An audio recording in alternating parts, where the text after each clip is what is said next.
welcome to Get Over It, the Consciousness Transforming podcast for exceptional 21st century living.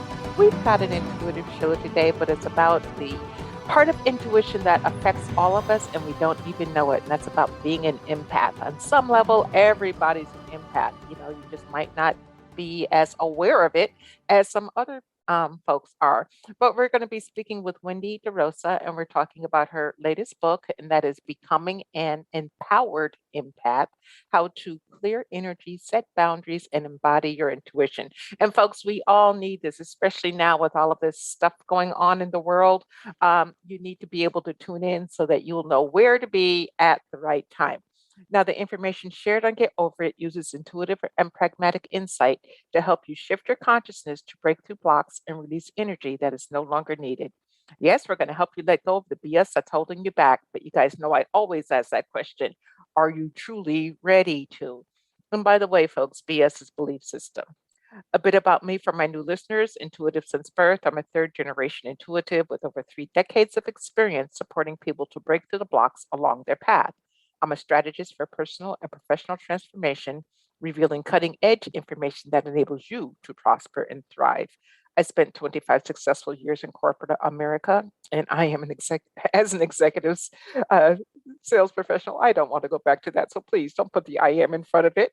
And I am the founder of Healing Visions Ministries and the Northern California Children's Education Network, a 501c3 nonprofit. I provide consultations and healings in all areas of life that heal the mind, body, spirit connection, allowing you to live your very best life. My clients tell me that I keep it real while providing them accurate information to assist them along their journey as a spirit living a human existence. But they also say, if you really don't want to know, don't ask, Monique. My background includes a doctorate in metaphysics, Reiki master teacher, ordained minister, and clinical hypnotherapist. So whether you're stressed, depressed, or possessed, I can help. To find out more about me and my services, go to my website. That's moniquechapman.com. And I invite you to like me on Facebook and follow me on Twitter and LinkedIn. My guest today, Wendy Rosa, is an international intuitive energy healer, speaker, and teacher. For over 2 decades, she has offered education and training programs for spiritual and personal growth, empowering thousands of empaths to joyfully experience their gifts. She's the founder of the School of Intuitive Studies, and she lives in Colorado. And you can check her out at either one of her websites. First one is wendyderosa.com. That's WendyDerosa.com. And the second one, schoolofintuitivestudies.com. All one word, schoolofintuitivestudies.com. Welcome, Wendy.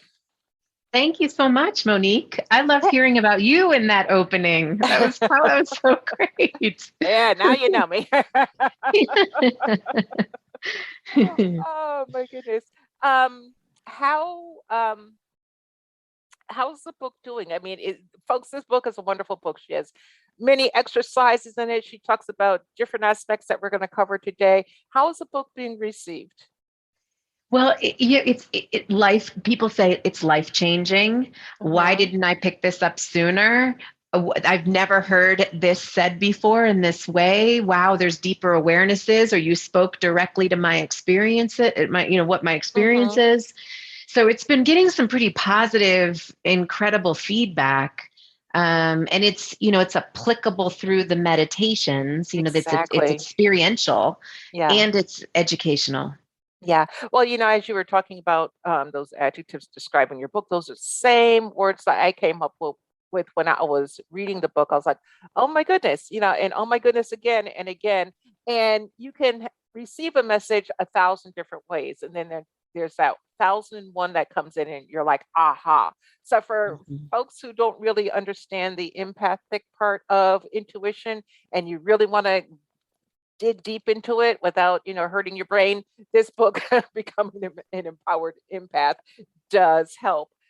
So Wendy, let's just make sure that we're all on the same page. Okay, what do you consider an empath?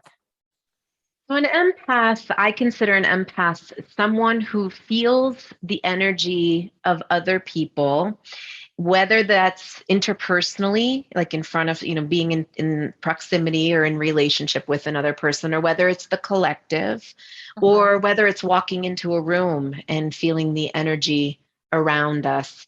Um, there's a difference. I mean, a lot of times people will say, I'm an empath, therefore I take on the energy of others.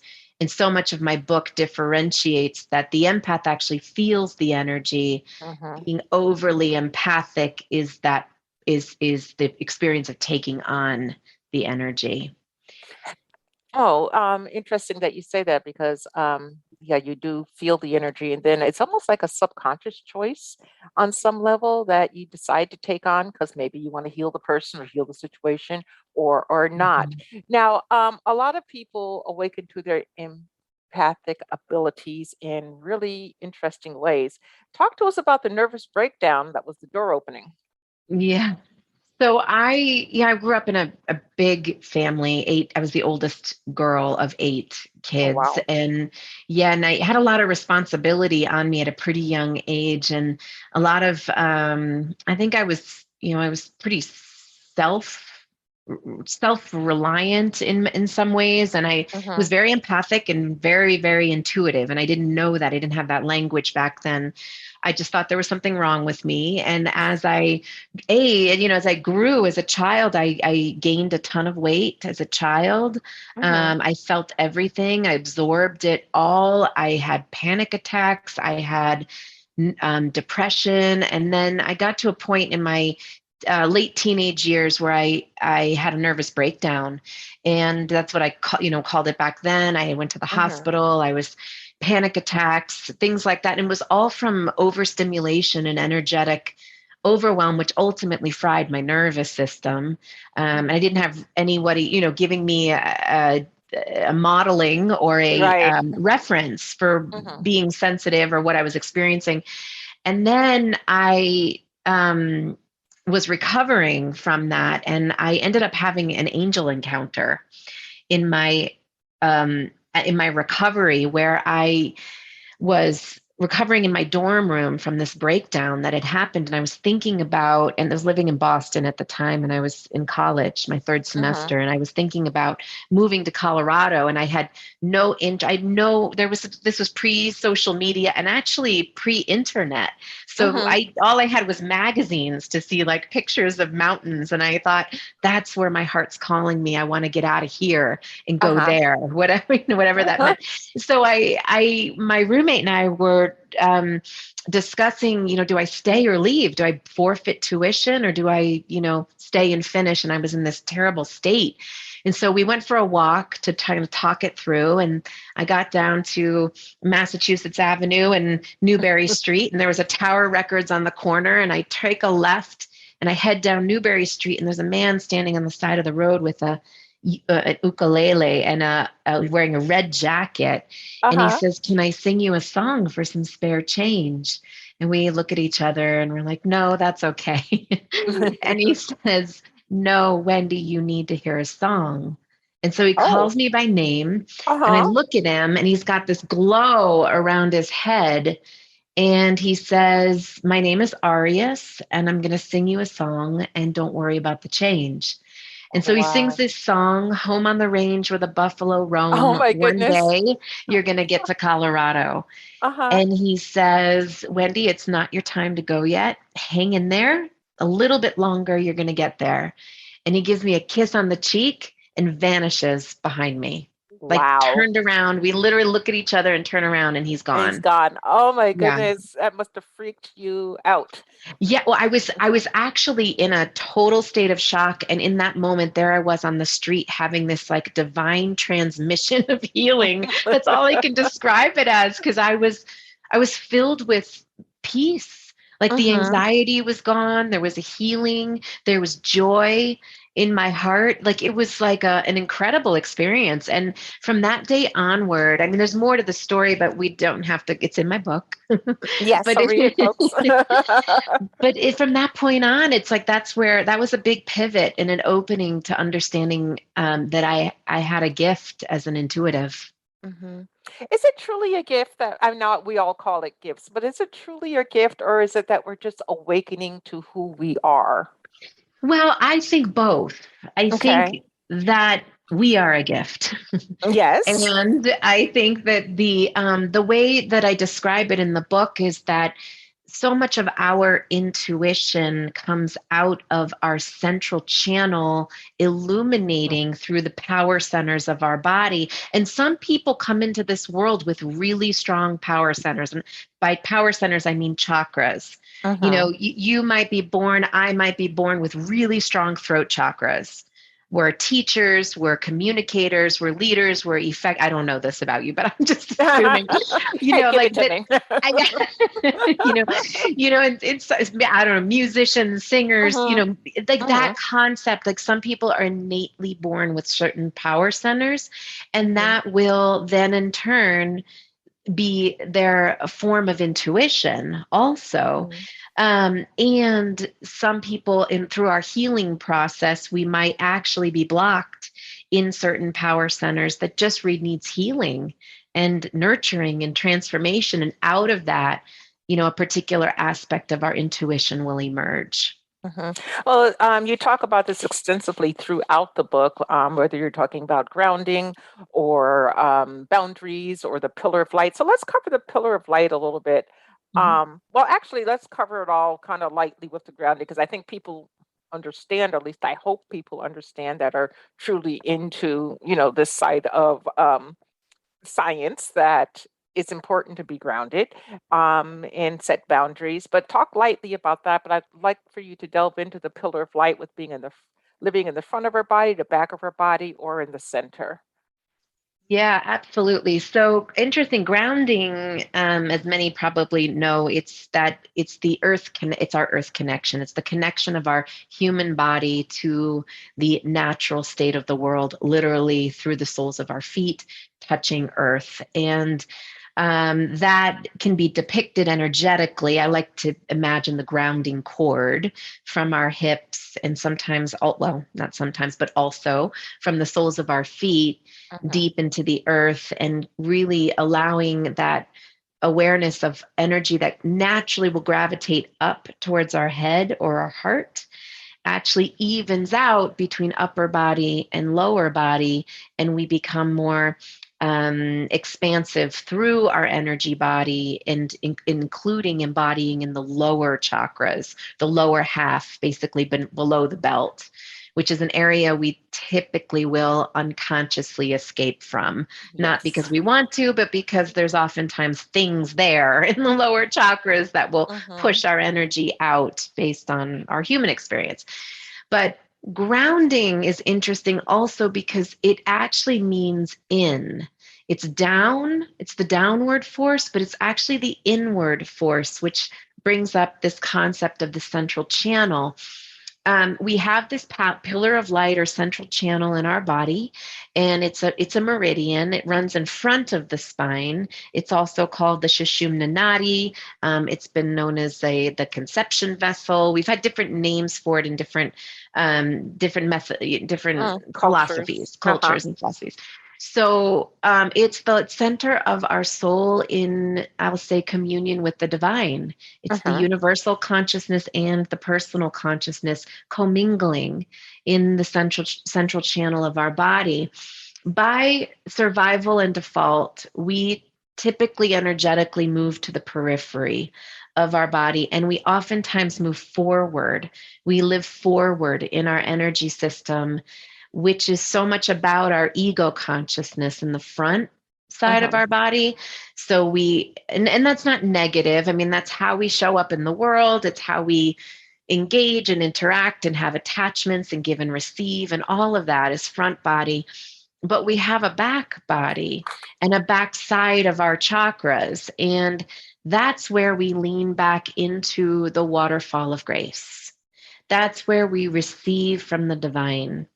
Uh-huh. And when we are typically in the front body, for empaths in particular, there's a lot of giving and receiving and energetic merging and transference that can happen in the world. But if we engage our back body and lean back into our back body, then we have this opportunity to source ourselves, to connect to our spirit. And what that does is really open up the center. And oftentimes with empaths, we might be just living in the front body. I mean, not just empaths, but people, and only because it's a default operating system mechanism.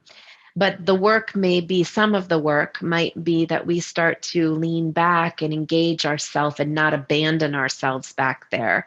And then that also increases consciousness in the center and central channel. The central channel also runs through the chakras, and there's a lot to say about the chakras And and she explains intuition. But and she yeah. explains it quite well in her book, and she gives a lot of Mhm. exercises throughout the book that are easy to do, not really time consuming.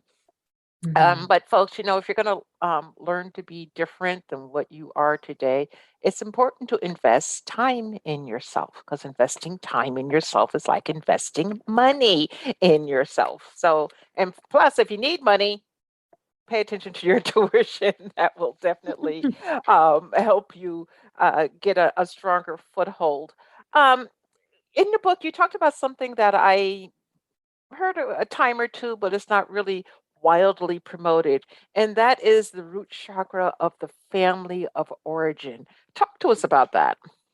Yeah, so it's like the unassuming chakra that kind of operates our whole system. Mm-hmm. It's at the base of the body. It's our first chakra, our root chakra at the tailbone region of the body. And it really relates to our sense of safety and survival and our belonging and our bonding and attachment, which basically means this is the power center that forms a lot of our subconscious beliefs, our subconscious operating systems, and how we're going to survive in the world in our family of origin, but also our systems.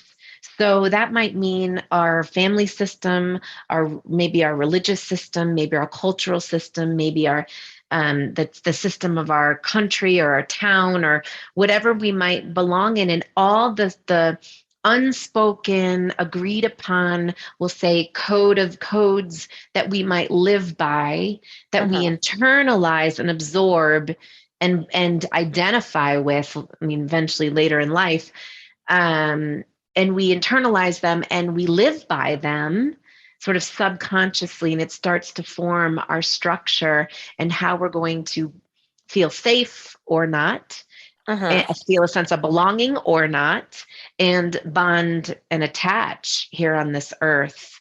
So it really governs so much of our subconscious operating system in the root chakra. Okay. And as you heal the root chakra, does the healing necessarily move up to the second chakra, third chakra, et cetera, as you heal, or do we need to spend time with each chakra? Yeah, it's a good question. Yes, and everybody is different. So it may be that we do healing in the root chakra and it does ripple through in a good way to the Mm-hmm. other power centers of the body, because they do work together.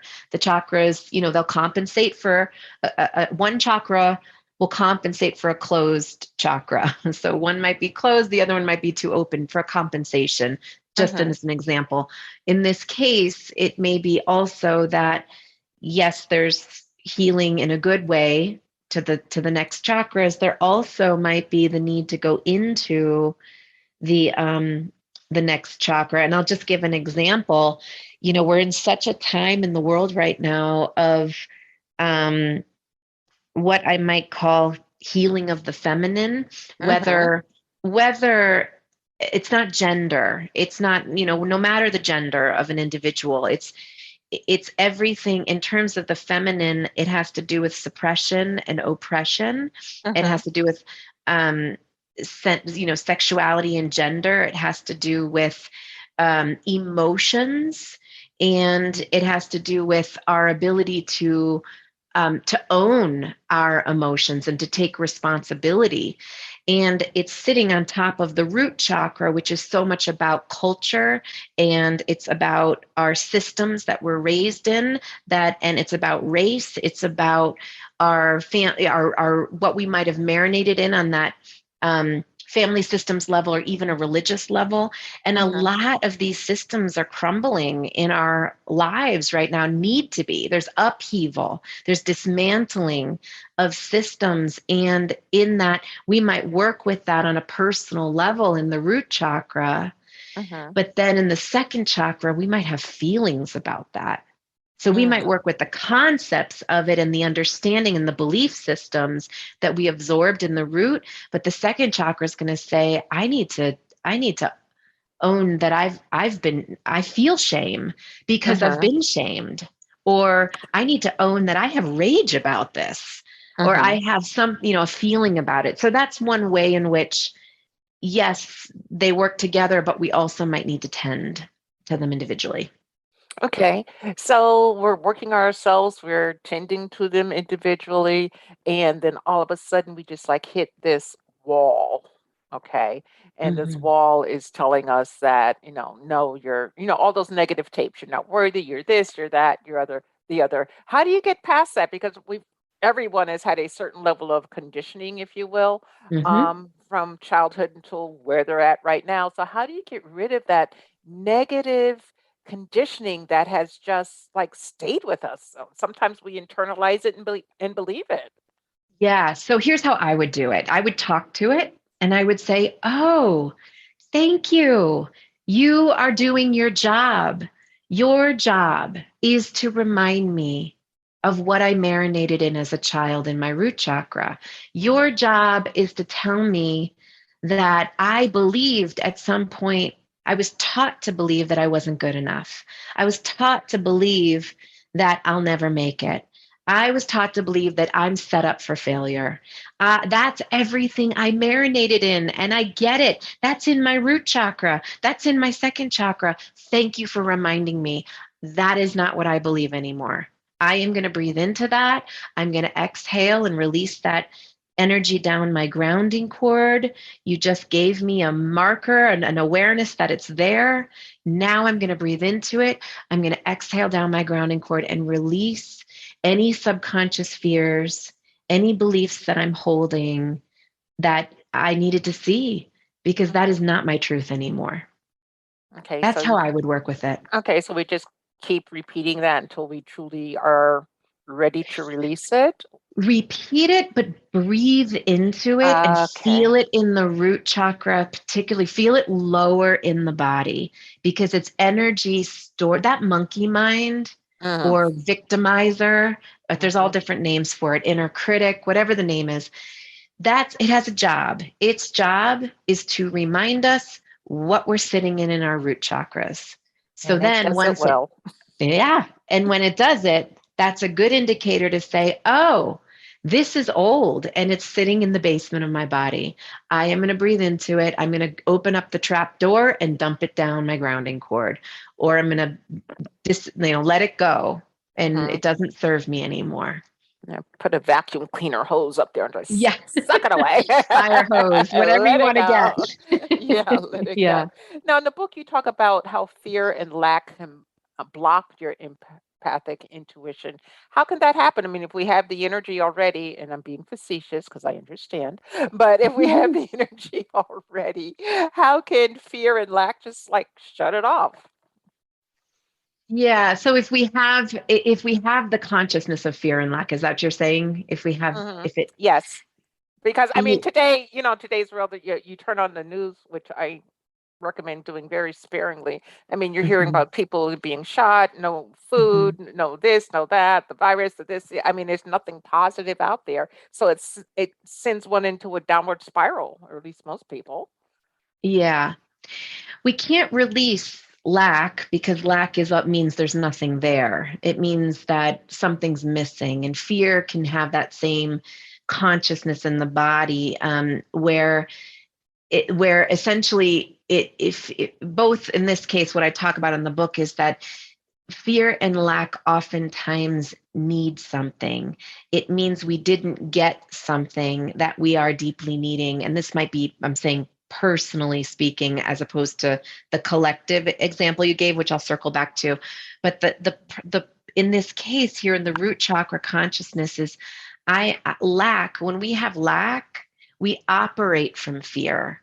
Mm-hmm. When there isn't something, if I'm lacking something, my nervous system is going to have a response of panic. I don't know what to do. I don't have this. I can't get it. I've then, we might spin out or cycle from there. Mm-hmm. What we need when there is lack is, and lack is a power, lack is an experience of the root chakra. It's this feeling of there wasn't enough on the affection level, maybe on the sustenance level, maybe on the survival level for me to feel safe and secure. So the work becomes, what do I need to feel safe and secure and to give to myself, to create abundance, not through something outside myself right now, but just this awareness of I'm breathing love into my root chakra. I'm allowing myself to receive myself here.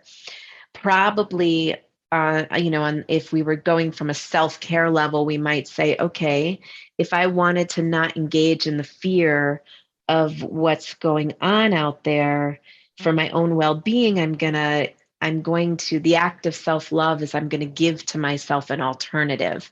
I'm going to give to myself some form of self-care.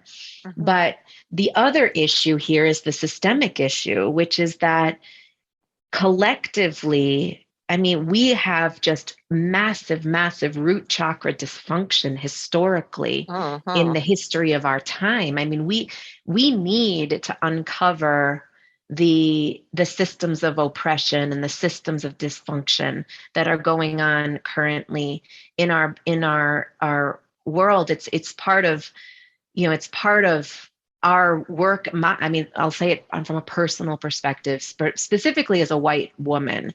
It's Mm-hmm. part of my responsibility to get underneath my part in that and to take responsibility in how I might be um, allowing the dysfunction, which means I'm not dropped fully into my root chakra, Mm-hmm. fully and completely. I'm somewhat sitting above it. I'm giving an analogy here, somewhat Mm-hmm. sitting above it and not dropped fully into the power of, oh, I have to take responsibility. I have a part in the dismantling that needs Mm-hmm. to be happening in order for us to come to another level of consciousness as a human species on this planet Earth that also needs our love, care, and attention.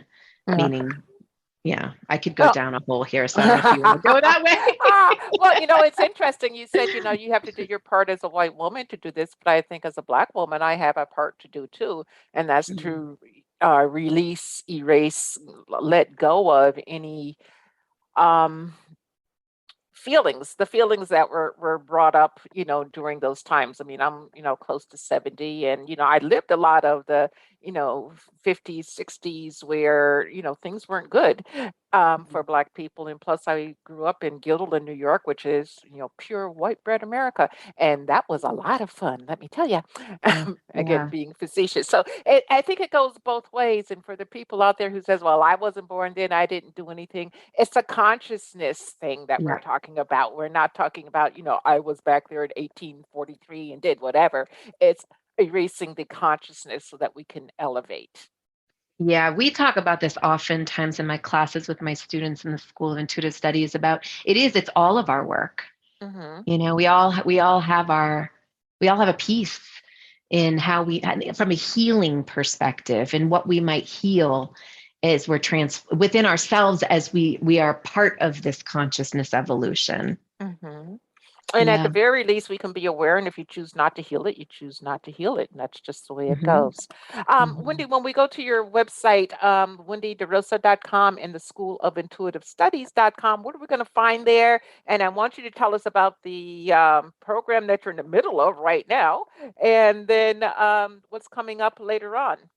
and Yeah, how. I feel like I'm always in the middle of a program. Well, that's a good thing. That means you're busy. Yeah. So in the School of Intuitive Studies, we provide teachings, education on intuitive development, energy healing, personal transformation, and spiritual growth. We have a School of Intuitive Studies membership that's actually opening up in December this month that I'm very excited about. So those are monthly classes that we offer. It's a one very small membership price for the entire year, and it's packed with classes and teachings each month that we offer. And I also have my books. And this book, Becoming an Empowered Empath, I'm often teaching for different platforms and within the school. I run an intuitive healer training program where I certify and train healers. Mhm. Also, all of that information is on my website, School of Intuitive Studies, and also wendyderosa.com. Yeah, and when you go there, you're going to see her beautiful face, and she has, a lot of information on both sides that's not repetition, that you can really kind of like dig your teeth into. And, if you are at all inspired, go to the School of Intuitive Studies and check out the blog. She has a lot of information out there, and it's definitely going to help you tremendously. Um, Wendy, our time is almost up, but what pearl of wisdom would you like to leave with the audience today? The last piece is just your intuition, is to follow your intuition, trust your intuition, and that empaths have very strong felt sense intuition. It's a clairsentient sense. The power is that they feel energy. And as we heal and heal our lower chakras and embody more deeply there, we hold stronger boundaries so Hmm. that we can feel from a sense of presence and empowerment rather than overwhelm. Love that. Absolutely love that. Well, Wendy, thank you so much for being with us today as we collectively get over it and explore our um, empathic intuition. Folks, the book is Becoming an Empowered Empath: How to Clear Energy, Set Boundaries, and Embody Your Intuition. And she explains it all very succinctly. So if you've been struggling with any of these concepts, get the book, read the book. It's an easy read. You can breeze through it. It's almost like turning page of a novel that has you engrossed. It's just under 190 pages, chock full of information. And if you're on the beginning of your path, excellent book to start with, okay? Because she covers it all. So treat yourself. Okay. And during this holiday season, treat yourself. Maybe you want to treat someone else and work on it in a tag team atmosphere. But now is the time to embody who you truly are. And I want everyone to remember that the most important choice that they can make is what they choose to make important. And consider making the masterful choice of empowering your empathic abilities. Abundant blessings, light, and love to all. Agape.